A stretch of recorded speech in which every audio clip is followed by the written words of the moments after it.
all can make it. In life, You got to get focused. Keep on moving. Sky is the limit. You got to get there. Keep moving. Keep marching on. You can make it. In life, You got to get focused. Keep on moving. Sky is the limit. You got to get there. Keep moving. Keep marching on. Keep on moving. Keep moving. Keep marching on.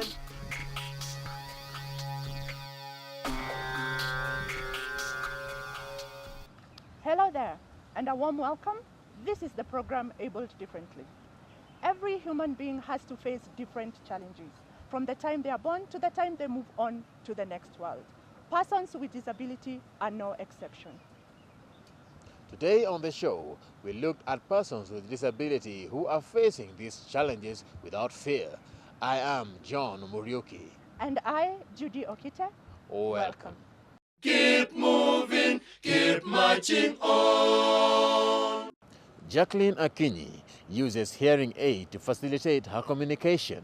Her journey has been a bumpy one, but with a positive mental attitude, she has been able to overcome them. Take a look.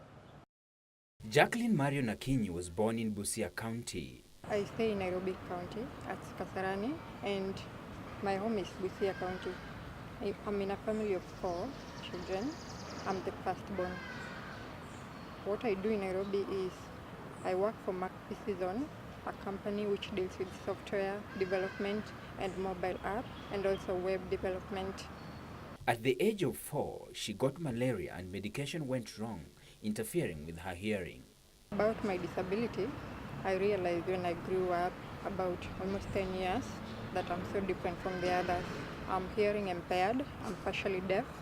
I asked my mother about it. She told me I was sick, ailing from malaria, and then I was given quinine medication, which affected me at the age of 4 years. I was not born with it. I just discovered later, but at the age of 4 years, that is when I started being deaf partially. She says life was not smooth because she had a problem with communication. I used to have a very close friend, different close friends, both in high school and primary, who could help me where I didn't understand anything. So with them, life was a bit easy because they helped me in 1 to 3 where I didn't get. Of course, not every girl understands everything in class, so that means I have to go back to the teacher to understand something. Yes, so I used to survive on books. So hearing has made me so isolated. I used to keep alone, stay alone most of the time. I never used to play, all that stuff. So yeah, so life was just difficult. Yeah. However, things got a little better when she received her hearing aids. After high school, I got the hearing aids at Starkey Hearing Foundation, which is a global foundation that helps every child with the disability, every old person, any age. They help with hearing devices which support us in hearing. So it is based in the US. So those people came. I heard about it from my mother, who heard about it from someone who works in Starkey, to go to Eldoret, where they had a mission, Eldoret. That was in 2014, I think, August 28th. So I went for it, and that is where I got my hearing aids. Jackline did not let her challenges bring her down. At the moment, she's working on 2 jobs. About that, I'm a graphic designer. So I don't do there is someone else doing the web part, the website and the mobile app, and others, the software. For me, I'm a graphic designer, so I do anything related to graphic designs. That means designing the business cards, designing the posters, the brochures, anything that is needed regarding design. So graphic design is a course that I pursued at the Technical University of Kenya here in Nairobi. So that is my course. I took it at diploma level. Apart from her job, she pursued her talent, modeling. She had been in several runways, including Miss Tourism Busia County. Modeling is a passion. That is something so inborn in me. I realized it when I was still a young girl. I think at the age I was in class 4 or something. I realized that the way I walk, people used to notice my walk and walking style. So people used to tell me I'm walking so differently. I didn't know that. I didn't know anything about modeling before. So all I knew is I know to walk. I tried to do it with a few friends of mine at home. We tried to do we call it fashion show at a young age. So I did it and someone told me I stood out. Yes, and that is how I grew the passion. She sees herself as an employer in the future. Future plans on my current job, which is graphic design, which I do in my peak season. I plan to have a company of my own doing the graphic design.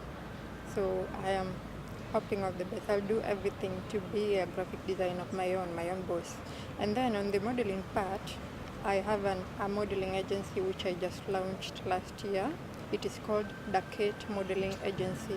I am working on plans with my partner, Eddie Amoke, who will help me to know how to go about it so that we can have the best agency to help young girls, and of course inclusive of the disabled people, whether hearing, deaf hearing. You can have a fashion model who is on a wheelchair, can do fashion photo shoot, yes, and every other thing. So we'll help young girls, we'll help any model aspiring to be a great top model. She could not live without advising the young girls. Hey young ladies and fellow women of my age, I want to encourage you that it all starts with a dream. If you don't have a dream, there is no way you can achieve anything. You have to dream about being someone very special in future, someone very influential, and anything you can do to impact others positively. So from your dreams, you're able to have a passion to do what you love doing. That includes maybe modeling, dancing, acting, any other thing besides that, as long as it is a talent. A talent is also a career, so you can use it to sustain your life. So you have to have a passion. From there, after dreams, and then you gain interest. Your interest will drive you to do something, the same thing that you wish to do, that you see yourself in your dreams. So you have to be that kind of person, go-getting, and you must have the spirit of trying to achieve something. In today's quote, we look at Barack Obama's slogan, "Yes, we can." What is your take? I believe that is a slogan that everyone should say the moment they step out of bed. It's a slogan that empowers your mind of your ability. And now we take a break. We'll be right back. Keep moving, keep marching on. Keep moving, keep marching on. Welcome back. If you're just joining us, this is Abled Differently. Despite Brian Mureithi being on a wheelchair, he is determined to living his dream. The journey has been unique. Resilience has been Mureithi's secret weapon. Let's take a peek at his story. Meet Brian Mureithi, a thirdborn in a family of 3. He underwent his first surgery at the age of 3 years on his legs and knees. I'm the last born in a family of 3, 2 brothers. Well, I'm the only one who is disabled. I was born with a disability. Right from the word go, I had problems with my toes. I used to tiptoe while walking. So at the age of 3, I went for my first surgery to loosen the toes. Mureithi has with time gained strength in his arms and assumed a better posture than before. All this he attributes to the physiotherapy he underwent. Over time I've improved because even my sitting position I used to sit letter S, as in you are laying on one side, So over time I've improved. Even the hands, they were not that strong, but over time I've improved as time goes by. At a tender age, doctors diagnosed him with cerebral palsy, which was attributed to the slow milestones achieved compared to the twin brother whose growth was fine. From birth, they said there was signs of cerebral palsy, but they could not tell of exactly what it was until when my brother started walking, when they noticed I was not catching up to the baby steps, as in I took time to crawl, to walk, and I couldn't walk properly. So that's when the visit to the hospital started. And they recommend surgeries, others they recommend therapy. So it was something straight from birth. Yeah. His parents saw it best to place him in a children's home at age 3 with the intention of having their son benefit fully from the physiotherapy being offered. Much of my childhood I stayed in a children's home, so we used to go for therapy. And so some of the problems went decreasing over time. There's a time I used to walk on crutches, but my hip joint became an issue, so I had to sit on a wheelchair. But over time, I've improved. Getting used to a new and strange environment was quite hard for Mureithi, but what made it even worse was undergoing discrimination. School was good, but initially there was the problem of acceptance. Some children saw me as somebody very different from them because I used to use crutches, so they used to wonder what kind of a kid is he? Is he sort of a robot? Will he beat us with his crutches and all that? So, well, nursery was good. Then joined class 1 back in 2003. Mureithi stayed out of school for a whole year due to surgery, but teachers were positive about him moving to the next class due to his performance. After first time, I went for another surgery. Came out, then went for another surgery at the end of the year. I think September or so, went out for another. Then that was in 2003. The whole of 2005, I was never in school. I was out for physiotherapy. Then 2005 is when I came back to school. Now in class 3. Actually, I jumped class 2. Yeah, I never went to class 2. Sister was like, he's bright, he's never failed in previous classes. Let's just proceed. So, because it was a Catholic school, so I came to class 3 in 2005. Then did all the way up to class 8. Although he now sees the benefits of being away from home, he however admits that there were challenges being away from his family. The parents did not tell me that we are going to a children's home. I was just told we are going somewhere and that's it.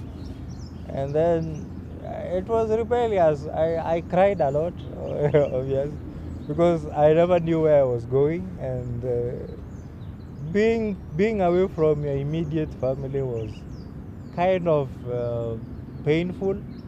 But over time, 3 weeks, you get used to the environment, although you still miss home because there were visiting days.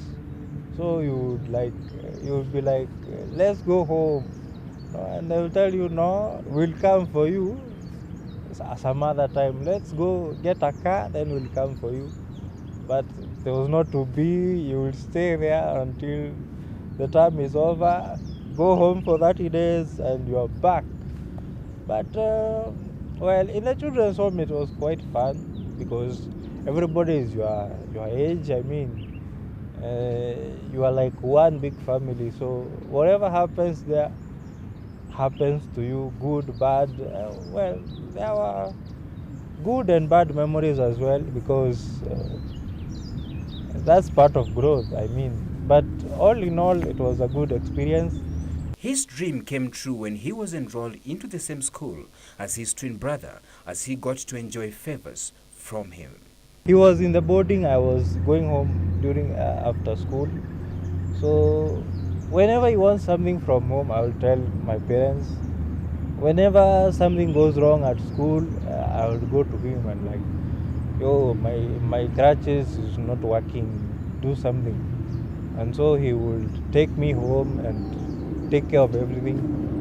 So the experience was good, and well, it taught me to always appreciate family, because well, he was there when most people are not there. If maybe I didn't get food, he'd sort me out. If maybe if let's say I've lost a book, an exercise book, he'll give me his own. So it was quite good. High school was an amazing experience that, however, landed him back into a wheelchair due to pain in his hip joint. The difficult part with secondary school was that by then my hip joint had started deteriorating, and when I walked for long, it used to be extremely painful. So sometimes I would drag my feet, sometimes I would feel like crying. The other time I went to the principal and I was like, I need a wheelchair. I cannot survive without a wheelchair, because in primary I had a habit. After 4 p.m. I would jump on a wheelchair and stay on a wheelchair until the next morning. So in high school, no wheelchair. So it was quite difficult managing with a painful hip, plus also the fact that you meet other mature disabled persons and they would harass you. Monetization, although it was to a minimal extent. That was just the difficult part of it. Mureithi garnered enough points to secure him a place at the Jomo Kenyatta University of Agriculture and Technology. Despite all my lack of seriousness in studies, I made it to JKUAT without a second attempt at KCSE. But I had to start my course at diploma level, then proceed to degree level, where I am currently. Dating for Mureithi comes with its own share of challenges, but nothing deters him. Honestly, dating scares me. Well, because truth be told, you don't know whether the lady is loving you or just pitying you. You know, you are caught in between. Is it real love? Is it just empathy? Is it just sympathy? Well, dating scares the hell out of me. I think, well, I will date when I have money, because no romance without finance, my friends. Mureithi has learned to appreciate who he is and had some advice to those able differently and the parents with children who have special needs. I think the perception should just change for the majority of people, because there are those who look at you and they think you're in need. Okay, nikusaidie, you know, or they just see you and they think you're poor and they give you pocket change, 50 bob. I mean, there's more to that, aside from giving people pocket change. Why don't you partner with them, share ideas, laugh with them, you know, be with them and show them that life is what it is. I mean, life is to be enjoyed. It's about what you do. If maybe you are poor, yes, you are disabled, yes, but there's something everybody is capable of doing. However small, you can do something and you'll come out victorious. Keep moving, keep marching on. The International Albinism Day was celebrated in Kenya, and this time around it was celebrated at Ruiru Stadium. Take a look at how the event was. Albinism Awareness Day was adopted by the United Nations General Assembly, and Kenya has not been left behind in marking this day, with 2018 being the 4th time.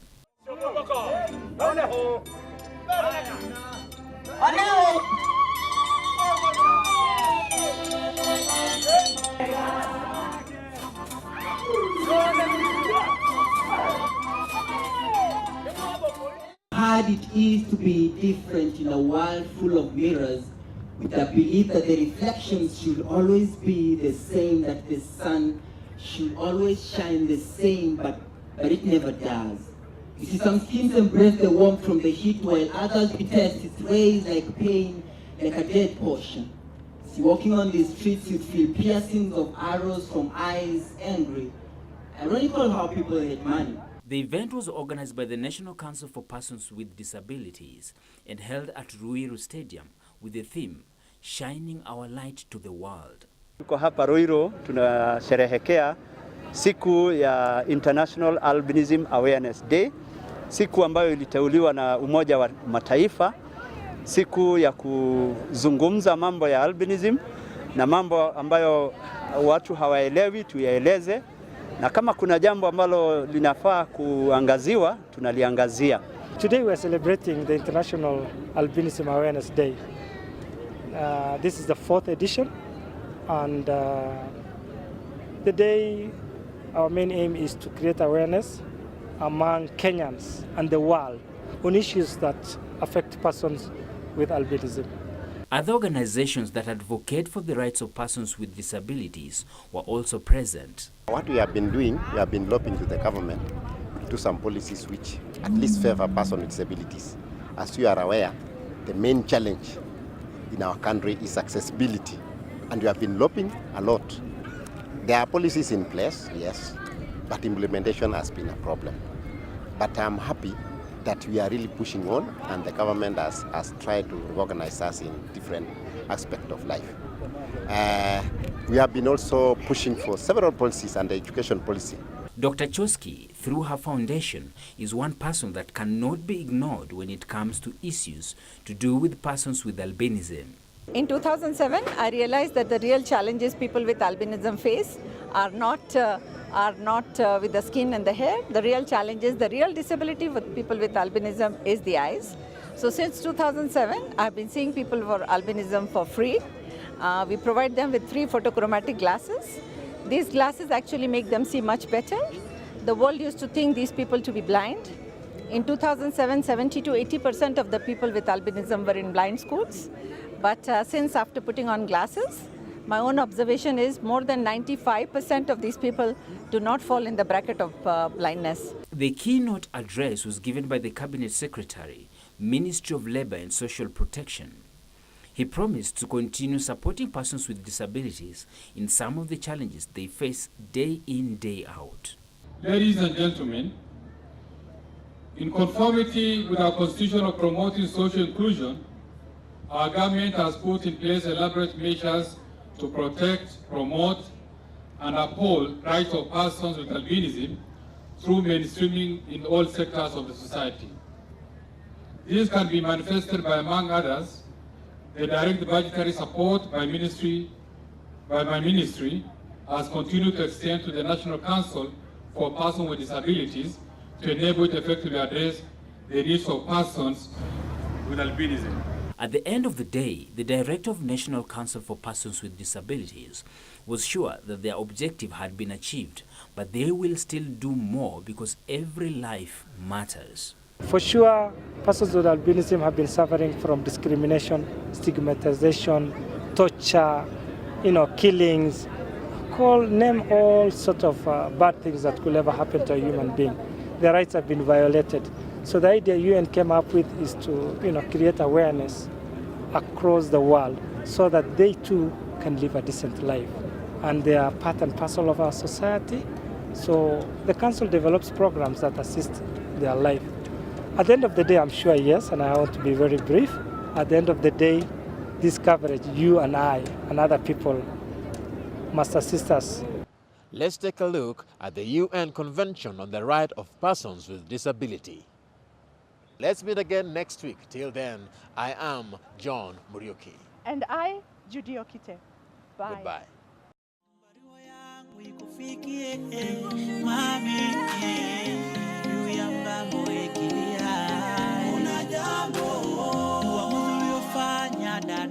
Ulikuwa busara kwako ukisema hujazoea upweke hai, ila dadi ulinitia kitanzi mwanao kwetu nyumbani kila mara migogoro haziishi.